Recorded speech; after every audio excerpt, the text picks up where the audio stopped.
Hello, everybody, and live from Nashville, welcome to Showcase. I'm your host, Vanessa Allen Meadows, and today we have a very interesting actor with us, Steve Hamm. He has a wonderful background to tell us about. So, welcome to the show, Steve. Thanks for having me. You're welcome. So, tell us a little bit about yourself. Well, I'm originally from St. Petersburg, Florida. After graduating high school, I went inside to join the Army. Figured that college life wasn't probably going to be the best choice for me at that time, so I don't think I was ready for that. So I decided to join the Army. Joined as a helicopter mechanic. Basically, just fixed the broken aircraft so they could fly again, essentially. After about 8 years of doing that, and you're surrounded by pilots all the time, you kind of get the urge to want to maybe try to fly instead. So went ahead and submitted my application for flight instruction and got accepted, luckily. So went ahead and got that, and been flying ever since then. So it's been interesting adventures, to say the least. You said you've been flying ever since then. What do you do? Well, when I was in the service, not only flying, but I also, after just doing regular flying for a few years, I also, you're able to take several different, what they call tracks, or different paths along the way too. I selected to do a maintenance test pilot track because of my maintenance background. So that job entailed basically, when something was broken, I had to troubleshoot it and fix it. And then if it was need to be flown to make sure it was still airworthy, I would go and do that. And so there was specialized training I had to receive to go and do those certain maneuvers. I did that for the rest of my military career. Of course, it also entailed, once 9/11 kicked off, deployments increased for us exponentially. So I ended up doing at least one tour to Kosovo. And after that, it was 2 Iraq deployments, along with 2 Afghanistan deployments. So I was gone for for quite a while over the course of 10 years. Each deployment was pretty much about a year long. So it's a long time to be away from home and a long time to be over there, whatever else. So I think based on that, it gave me a new look on life back in the States here and how we have things. So I definitely don't take anything for granted anymore. Definitely. And thank you so much for serving our country, keeping us safe, and still keeping us safe by flying Yeah, you're welcome. to the hospital. Now tell us a little bit about your acting career. What have you done, and what are you into now? Do you have anything coming up?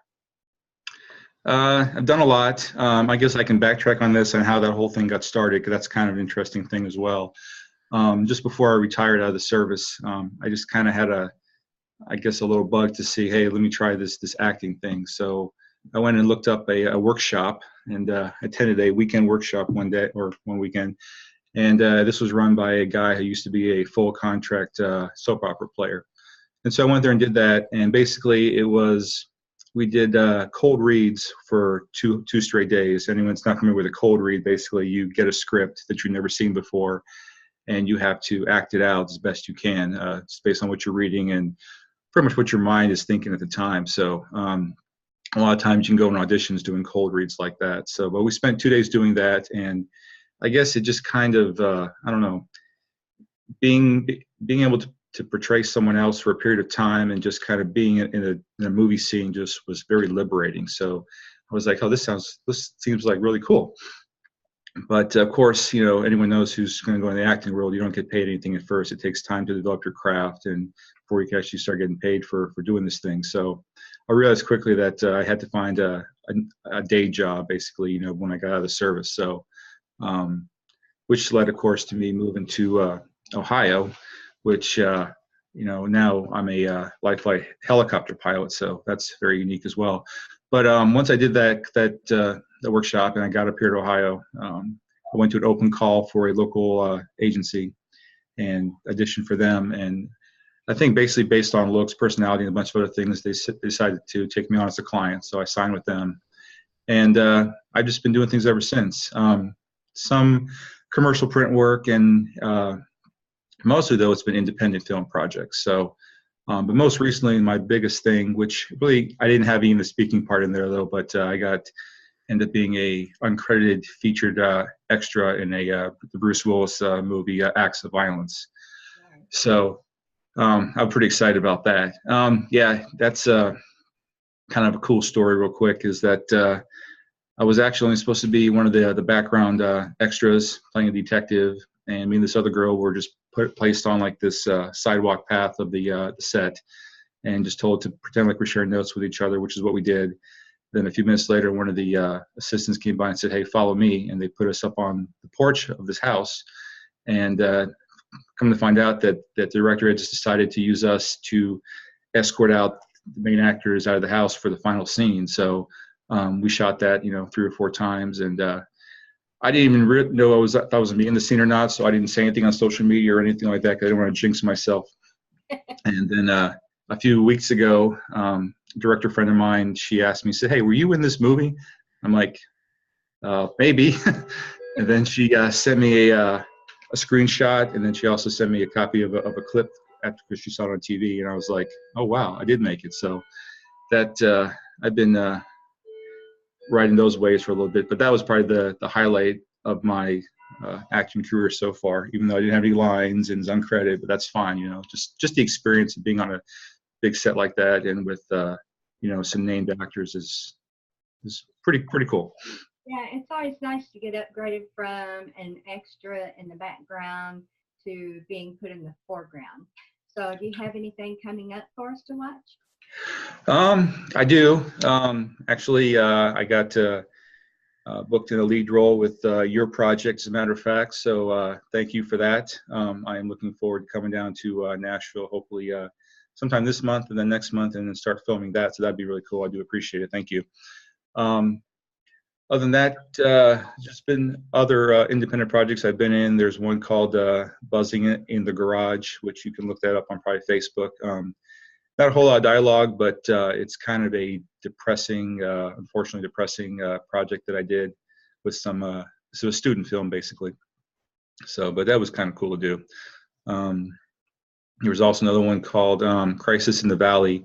That's directed by David Walker. I'm not sure if you can find it on YouTube or on Facebook, but that was actually my first speaking role I ever did.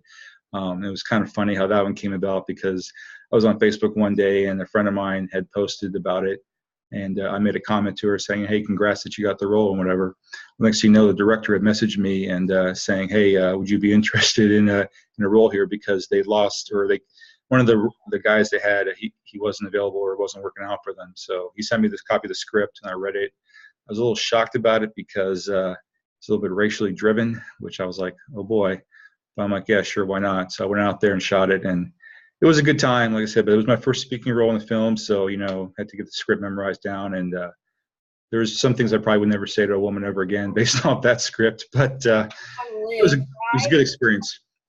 So, but yeah, no, I mean, so there's this other projects that I've done, and my website that if you go to can pretty much explain all of it. It's a link to my resume on there as well. So. Right. And everyone, the movie that he's speaking of, that he got the lead part in, and he was cast a couple of weeks ago. And the movie is called Karma. Right now, I don't have any information out about the movie because they're shooting the preview. Hopefully this month, if Steve isn't really busy, love to have you back on the show, and we could talk a little bit about Karma. Having actual lead role this time, and go from there. Yeah, I'm really excited about that. I think as actors, we all strive to get a lead role in a project. That's like the epitome of our career and stuff. So you do a lot of extra roles, you do a lot of supporting roles, and there's nothing wrong with those. I mean, we all have to start somewhere, get our feet wet. So, but I guess to help other actors out is that it's a craft you have to learn. And if anyone thinks just by watching these professionals on TV that's easy, it's not. It's one thing to have a line memorized, but to be able to do it, look natural about it, and having cameras at you and everything, and knowing set etiquette and whatever else. I mean, it's a skill that has to be learned. So. Life and give him meaning. You have to step out of your body and into someone else's, basically. Yeah. And become that character. So, Yeah. Steve, I thank you very much for being on the show. And everyone, please subscribe to my YouTube channel so you can watch more actors and entertainers like Steve. And thank you again, and everybody have a great day. Bye.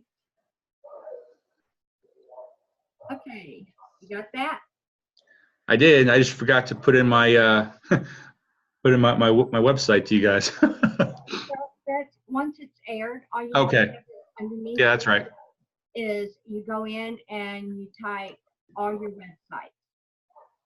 I was just trying to hurry up and get off. I heard the dogs barking and everything. Yeah, I know. I wasn't sure if you could hear that or not. So. Yeah, and I heard the clock going off and or an alarm or something, some sort of music. I don't know what that was. Oh, it was probably the. No, I don't know what that was then. Okay, sorry about that. It's okay. But when the dogs started barking, I just wanted to hurry up and, Okay, no worries.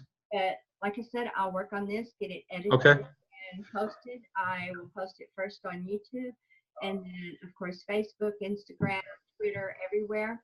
And okay, keep promoting this for about a week. okay, And during that time, you can promote it as well and share it on all of your social media as well. okay. How did it sound? All right, you think? Yeah, I thought it was really, really good. Okay. Yeah, you Well, have a good background, and thank you so much for. oh no, thank you. I do appreciate it. Thank you. All right, we'll see you later. All right, bye, Steve. Bye.